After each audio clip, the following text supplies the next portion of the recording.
Μάρμαρο στην Ιαπωνία. Από Τίνο είναι αυτό. Οκ. Μπορείς να μου εξηγήσεις κάτι, Γιώργο? Ο γρανίτης είναι μάρμαρο? Δεν είναι μάρμαρο. Τα μάρμαρα μέσα, ανάλογα με τις προσμίξεις που έχουν, βγάζουν και τους διάφορους χρωματισμούς. Και από μάρμαρο σε μάρμαρο οι προσμίξεις που έχουν, δηλαδή τα διάφορα στοιχεία της φύσης που έχουν μέσα, βγάζουν και τους χρωματισμούς, βγάζουν και την ποιότητα και το πόσο σκληρά είναι. Okay. Ο γρανίτης λοιπόν δεν έχει άλλα στοιχεία από ό,τι έχει το μάρμαρο.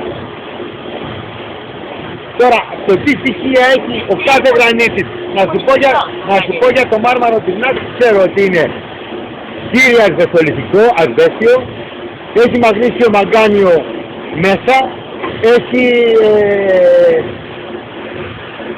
πώς να το πω...